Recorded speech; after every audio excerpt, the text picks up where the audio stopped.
মৰমৰ ছাত্ৰ ছাত্ৰীসকল আজি আমি দ্বিতীয় শ্ৰেণীৰ গণিত পাঠ্যপুথিত থকা পাঠ নম্বৰ হৈছে 1 আৰু পাঠটিৰ নাম হৈছে গোটত গণনা। এই পাঠৰ আজি আমি বাকি থকা প্ৰশ্ন উত্তৰসমূহ আলোচনা কৰিম। তোমালোকে ভিডিঅটো মনোযোগৰে চাবা। তোমালোকে দ্বিতীয় শ্ৰেণীৰ অসমীয়া আৰু ইংৰাজীৰ ভিডিঅ'বোৰ যদি এতিয়াও চোৱা নাই তেনেহলে এইটো ভিডিঅ'ৰ ডেসক্ৰিপচনত লিংক দিয়া আছে। তোমালোকে তাত গৈ লিংকটোত ক্লিক কৰি সেইবোৰ ভিডিঅ' চাবা। প্ৰথমতে কি কৈছে শিবুহতৰ তামোলৰ বাৰী। এই ল'ৰাজনৰ নাম হৈছে শিবু। এইখন হৈছে শিবুহতৰ তামোলৰ বাৰী। এইজন হৈছে শিবুৰ দেউতা। শিবুৰ দেউতাই তামোল গছৰ পৰা তামোল পাৰি আছে আৰু এইজন হৈছে শিবু আৰু এইজনী হৈছে শিবুৰ ভণ্টি। ইহঁত দুজনে তামোল গণনা কৰি আছে আৰু এইজনী হৈছে দীপুবাই। দীপুবাইয়ে ইহঁতক কি কৈ আছে, ইহঁতক গণনা কৰাৰ এটা নতুন পদ্ধতি শিকাই আছে। তাৰ পিছত কি কৈছে তেওঁলোকৰ ঘৰৰ ওচৰৰ দীপুবাইয়ে শিবুহতে গণনা কৰা পদ্ধতিটো চাই আন এটা পদ্ধতিৰে গণনা কৰিবলৈ শিকালে। দীপুবাৰ পদ্ধতি অনুসৰি 1 দশক মানে এইটো চিন, এটা বাকচ। 1 দশক মানে কি, এটা বাকচৰ চিন। আৰু 1 মানে হৈছে কি, এইটো তিনিকোণীয়া বস্তু। এইটোৰ নাম মনত ৰাখিবা। এইটো কি, এইটো হৈছে ত্ৰিভুজ চিনেৰে বুজোৱা হৈছে। তোমালোকে মনত ৰাখিবা এইটো হৈছে কি, এটা বাকচ। এটা বাকচ মানে কিমান, 1 দহ বা 10টা তামোল। 10টা তামোল মানে কি হ'ব, এটা বাকচ। এটা বাকচ মানে হৈছে 10টা তামোল। আৰু এইটো হৈছে তিনিকোণীয়া এটা বস্তু, এইটোৰ নাম হৈছে ত্ৰিভুজ। মনত ৰাখিবা এইটো কি, ত্ৰিভুজ। ত্ৰিভুজ মানে হৈছে এটা তামোল। এটা ত্ৰিভুজ মানে হৈছে কি, এটা তামোল। তাৰপিছত কি কৈছে এই পদ্ধতি অনুসৰি শিবু আৰু ভনীয়েকে গণি পোৱা তামোলৰ সংখ্যা। ইয়াত 2টা বাকচ দি আছে, এই 2টা যোগ কৰিব লাগিব। আৰু 3টা কি দি আছে, এইবোৰ তিনিকোণীয়া বস্তু, এইবোৰ হৈছে ত্ৰিভুজ। 3টা ত্ৰিভুজ দি আছে। এটা বাকচ মানে কিমান, 10। এটা বাকচ মানে 10টা তামোল। তেনেহলে ইয়াত 2টা 10 হ'ব। তাৰপিছত ত্ৰিভুজ মানে কি, এটা তামোল। এটা ত্ৰিভুজ মানে এটা তামোল। ইয়াত 3টা তামোল হ'ব। তেনেহলে 10 আৰু 10 কিমান হয়, 20।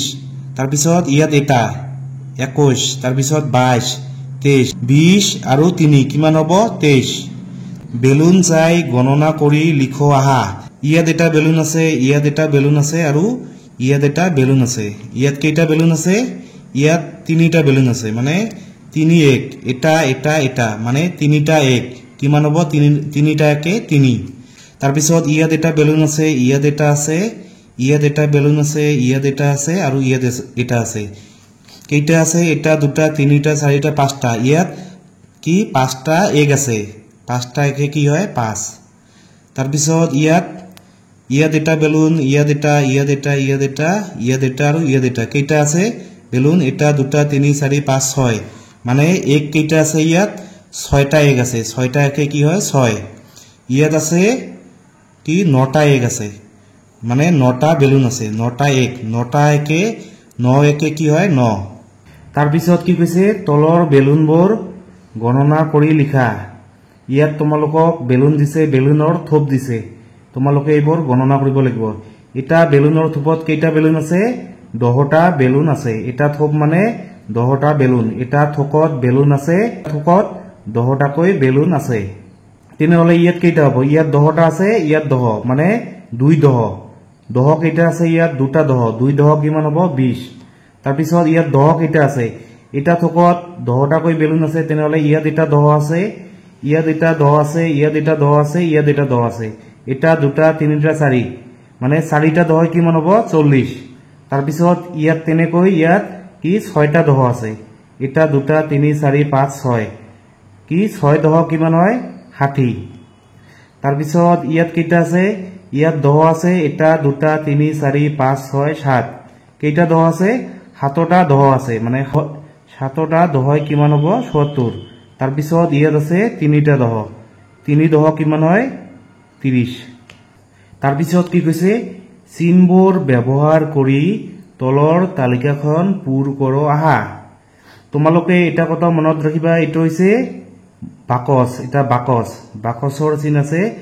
বাকচৰ চিন মানে কিমান, দহ এটা বাকচৰ চিন মানে কিমান দহ মনত ৰাখিবা মানে দহ আৰু এইটো হৈছে ত্ৰিভুজ ত্ৰিভুজ মানে হৈছে কিমান এটা ত্ৰিভুজ মানে হৈছে 1 এটা ত্ৰিভুজ মানে হৈছে কি 1 তোমালোকে এতিয়া লিখিবা ইয়াত কি আছে 2 দহ 3 23 তেনেহলে ইয়াত দুটা বাকচৰ ছবি হ'ব দুটা বাকচৰ ছবি মানে দুটা দহ 2 দহ আৰু ইয়াত হ'ব তিনিটা ত্ৰিভুজ মানে 2 দহ 3 কিমান হ'ব 23 দহকৰ ঘৰত হ'ব 2 আৰু এককৰ ঘৰত হ'ব 3 2 দহ 3 কিমান হ'ব 23 তাৰ পিছত ইয়াত কি আছে 4 দহ 5 45 মানে চাৰিটা বাকচ হ'ব চাৰিটা বাকচ মানে ইয়াত 10 ইয়াত 10 ইয়াত 10 আৰু ইয়াত 10 কিমান হ'ব 40 আৰু এইবোৰ হ'ব ত্ৰিভুজ হ'ব কিমান পাঁচটা 40 আৰু 5 কিমান হ'ব 45 মানে চাৰিটা দহ দহকৰ ঘৰত 4 মানে 4 দহ আৰু 5 কিমান হ'ব 45 ঠিক সেইদৰে ইয়াত কিমান আছে 4 দহ 7 কিমান হয় 47 মানে ইয়াত মই চাৰিটা দহ লিখিছো মানে 4 দহ কিমান হ'ব 40 আৰু ইয়াত আছে সাতটা কি আছে ত্ৰিভুজ আছে মানে 4 দহ 7 কিমান হয় 47 4 দহ ইয়াত চাৰিটা দহ আছে আৰু এক কেইটা আছে 7 এককৰ ঘৰত 7 মানে 4 দহ 7 কিমান হয় 47 ইয়াত আছে 50 ইয়াত পাঁচটা দিছো মই বাকচ কেইটা দিছো পাঁচটা এটা বাকচ মানে কিমান দহ আৰু ইয়াত দহ 20 ইয়াত দহ 30 ইয়াত দহ 40 আৰু ইয়াত দহ কিমান হ'ব 50 মানে 5 দহ কিমান হয় 50 তাৰ পিছত কি কৈছে তলত দিয়া ধৰণে বহলাই লিখো আহা ইয়াত কি কৈছে 2 দহ 3 কি হয় 23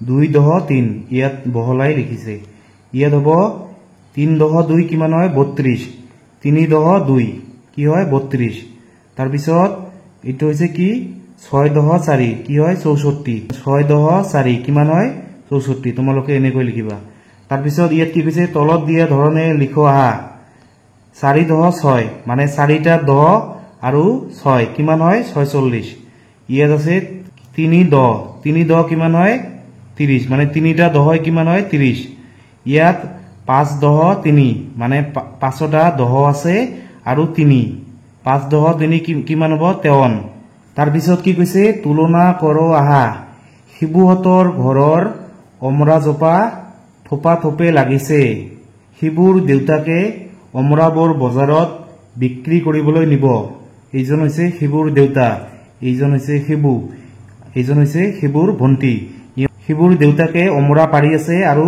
শিবু আৰু ভন্টিয়ে গণনা কৰি আছে কোনে কিমান গণিলে আমি এতিয়া চাম ইয়াত কি কৈছে শিবুৱে গণি পোৱা অমৰাৰ সংখ্যা এই অমৰাবোৰ শিবুৱে গণিছে কেইটা গণিছে এইখন হৈছে চালনী এখন চালনীত কেইটা অমৰা আছে 10টা ইয়াত 10টা আছে ইয়াত 10টা আছে ইয়াত 10টা আছে মানে 3 দহ কিমান হয় 30 আৰু ইয়াত কেইটা আছে খোলা কেইটা আছে এটা দুটা 3 4 5 6 6টা আছে মানে 3 দহ 6 কিমান হ'ব 3 দহ 6 36 মানে শিবুৱে কিমানটা অমৰা গণিলে 36টা তাৰ পিছত ভনীয়েকে গণি পোৱা অমৰাৰ সংখ্যা এইবোৰ শিবুৰ ভনীয়েকে গণিছে এই চালনীত কিমানটা অমৰা আছে 10টা ইয়াত 10টা আছে ইয়াত 10টা আছে ইয়াত 10টা আছে মানে 3 দহ 30 আৰু খোলা কেইটা আছে দুটা মানে 3 দহ 2 কিমান হ'ব 3 দহ 2 32 আৰু শিবুৰ ভনীয়েকে কেইটা গণিলে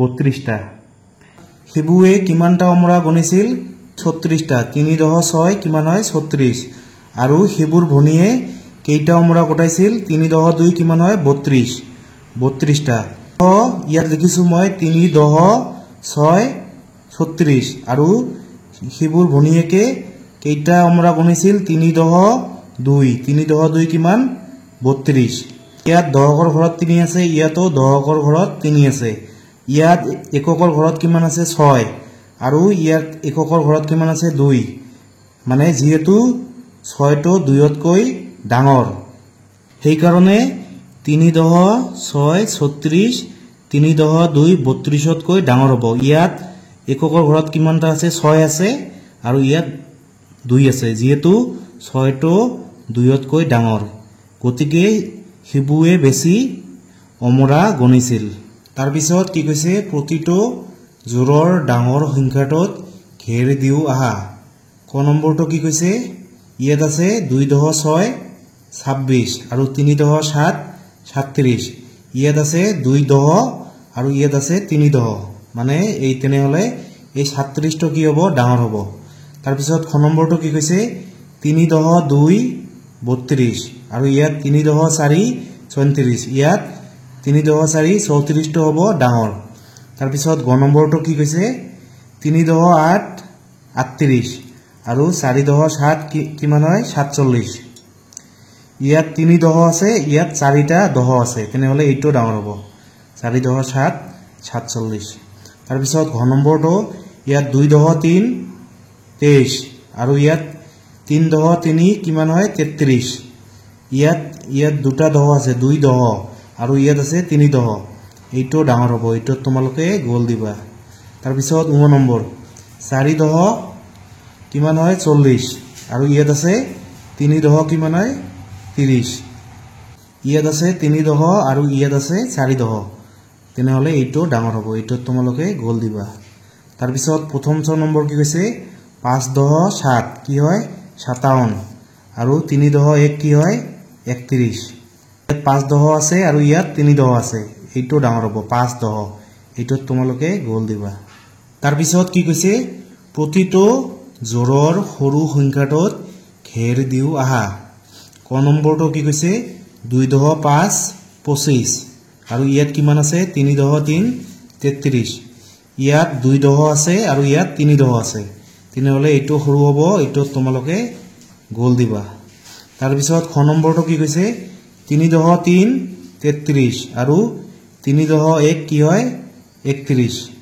ইয়াত সৰু কোনটো হ'ব 3.1 31 এইটো সৰু হ'ব ইয়াত 3.1 আছে আৰু ইয়াত 3.3 আছে এই একটো সৰু ইয়াত গোল দিবা তাৰ পিছত গ নম্বৰটো কি কৈছে 4.4 4.4 কিমান হয় 44 আৰু 4.2 কিমান হয় 42 এইটো সৰু হ'ব এইটো তোমালোকে গোল দিবা তাৰ পিছত ঘ নম্বৰটো কি কৈছে 2.3 কিমান হয় 23 আৰু 3.1 কিমান হয় 31 ইয়াত 2 আছে আৰু ইয়াত 3 এইটো সৰু হ'ব এইটো তোমালোকে গোল দিবা তাৰ পিছত উ নম্বৰ কি আছে 4.40 আৰু 4.5 ইয়াত খালি আছে 4 আৰু ইয়াত 4 আৰু কি আছে 5 আছে এইটো ডাঙৰ হ'ব আৰু এইটো সৰু হ'ব তাৰ পিছত প্ৰথম নম্বৰটো কি কৈছে 3.8 3.8 কিমান হয় 38 আৰু 8.3 কি হয় 83 ইয়াত 3 আছে আৰু ইয়াত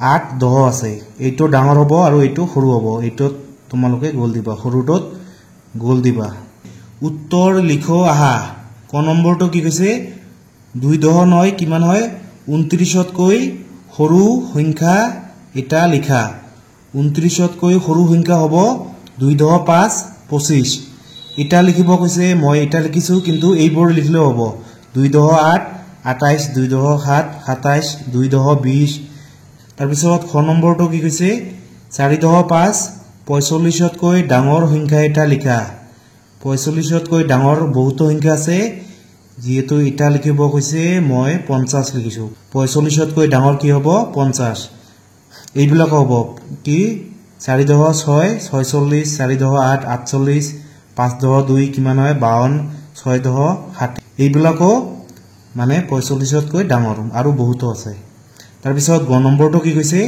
3.5 35তকৈ ডাঙৰ আৰু 4.40তকৈ সৰু সংখ্যা এটা লিখা মানে 35তকৈ ডাঙৰ আৰু 40তকৈ সৰু সংখ্যা কি হয় 3.6 36 এই সংখ্যাটো 35তকৈ ডাঙৰ আৰু 40তকৈ সৰু তাৰ পিছত ঘ নম্বৰটো কি কৈছে দেশ সংখ্যাটো দেশ সংখ্যাতকৈ সৰু খালি ঠাই পূৰ কৰা ইয়াত লিখিছো 25 সংখ্যাটো 30তকৈ সৰু তোমালোকে বেলেগকৈ লিখিব পাৰা মানে 11 সংখ্যাটো 12তকৈ সৰু এনেকৈও লিখিব পাৰা তাৰ পিছত কি কৈছে তলত দিয়া সংখ্যাবোৰ সৰুৰ পৰা ডাঙৰলৈ সজাই খালি বাকচত লিখো আহা এইবোৰ তোমালোকে সৰুৰ পৰা ডাঙৰলৈ লিখিব লাগিব এইটো যদি আমি সজাই লিখো তেনেহলে কি হ'ব ইয়াৰ ভিতৰত সকলোতকৈ সৰু কোনটো 2.1 21 21টো সকলোতকৈ সৰু তাৰপিছত 2.4 24 24টো সৰু তাৰপিছত 2.7 27 এইটো হ'ব এইটো সৰু তাৰপিছত 2.8 28 এইটো যদি আমি সজাই লিখো তেনেহলে সকলোতকৈ সৰু কোনটো 1.7 17 এইটো সকলোতকৈ সৰু তাৰপিছত 2.7 27 এইটো সৰু তাৰপিছত 3.7 37 এইটো সৰু তাৰপিছত 4.7 47 এইটো সৰু তাৰপিছত এইটো যদি আমি সজাই লিখো কি হ'ব প্ৰথমতে 2.8 28 এইটো সৰু তাৰপিছত 4.3 43 এইটো সৰু তাৰপিছত 5.1 কিমান হয় 51 এইটো সৰু 6.9 কিমান হয় 69 এইটো সৰু তোমালোকে বাকিবোৰ এইবোৰ নিজে নিজে কৰিবা